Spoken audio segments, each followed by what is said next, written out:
Hey, yo, everybody, it is I, your coach, Melanie Black, and today we are going to be talking about mindset when it comes to exercise and achieving your goals. Do we play to play or do we play to win? Now, chances are, if anyone has ever asked you, are you a competitive person? You've probably had a very self-assured answer to that question. Either no, I am not competitive at all, or yes, I love competition, or maybe you're one of the people who said, you know, I am competitive with myself, but not with other people. I think that in general, everyone has some of this third type of competitiveness. Whether you're the type of person who likes competing against other people or not, I think to some degree you, dear listener, are competitive with yourself. And this is a superpower. This is something that can be harnessed to achieve goals. Chances are everything or nearly everything you've done into your life up to this point has been somewhat driven by your own competitiveness, whether that is with yourself or with other people or some combination of the two. That said, that competitiveness can make life really, really miserable in the wrong circumstances. Now, where to use that competitive nature and where to not use it when it comes to your fitness journey, that's what I want to take a little bit of a dive into today. Now, when it comes to your everyday, regular, run-of-the-mill practice and or learning new things, playing to play is 100% the way to go. Doing it for the love of doing it, for the act of doing it, for the joy of doing it, without worrying about whether or not you win at each and every workout, because there are so many of them along your path to greatness, right? One of my main beefs with CrossFit is that it treats every single workout, every single practice like a competition. As a result, people's competitive nature will drive them in every single workout, which can be a good thing, but also leads to lots of injuries and poor long-term performance for many people. What I prefer to see happen for you is that you set yourself longer-term goals, goals that you can win, right? We want to rig the game in our favor, maybe just a little bit. Goals we can win, games we can win, and look at those as milestones to reach. You don't want to make every day a competition, though. So you can say, you know what, today I'm going to learn something new. I'm going to practice. I'm going to not care if I fail a little bit here and there. That's okay, right? It's part of the process. It's part of the learning to go through some of those failures.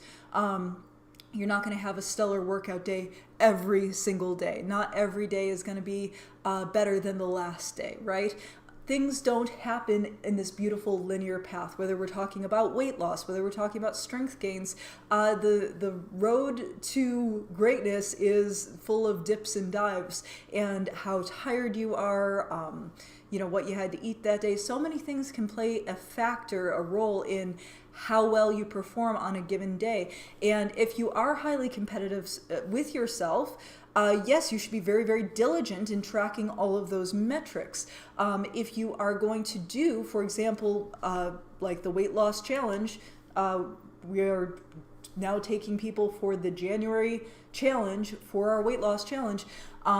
When you do that challenge, it's going to be a month of, really intensive tracking, really intensive making sure that each day is a little bit better than the last, and you will see rapid progress. But that's not the kind of thing that we can do 100% of the time. Being competitive is great for creating new habits. It's great for setting new standards. It's great for reaching and achieving new goals and motivating you to practice each and every day. But you just don't want to have that competitive mindset when it comes to your daily practice. When it comes to your daily practice, try to find the little joys in the actual doing of the thing.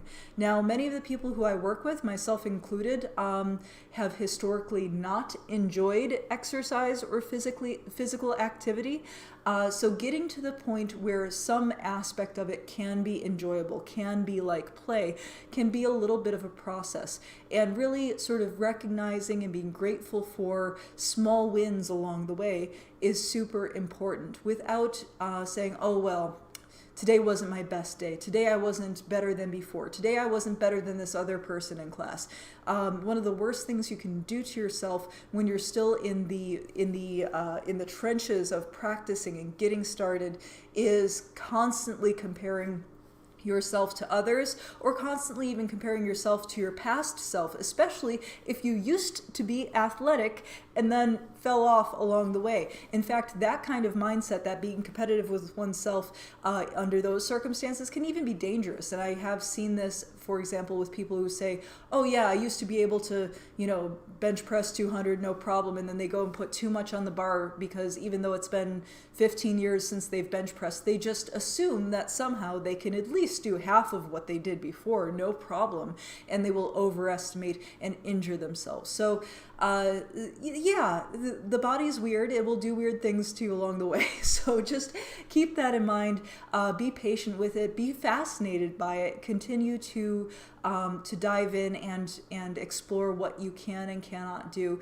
And once you have a sense of it, once you have a sense of yourself and what kind of accomplishments you can have along the way, that's when it's time to set some goals and maybe get a little competitive with yourself, right? That's the time when it's time to sign up for a run or a competition of some sort.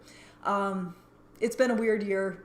On a normal year, I would recommend people do a lot more competitions. I know that hasn't been a possibility this year. I am super bummed this year that I was unable to do our second annual, which I hope will be a recurring thing, gender neutral bodybuilding competition. We did that in year one of the Nerd Gym when we had a physical location.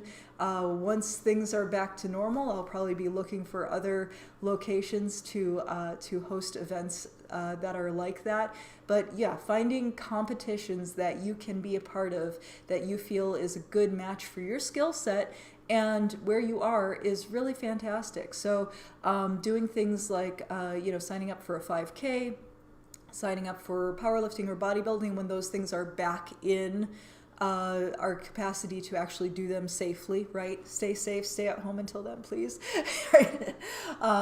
And we'll just practice until we get there. So yeah, if you're not already a member of the Nerd Gym, go to www.thenerdgym.com and we can help you practice and exercise at home. That is what we do.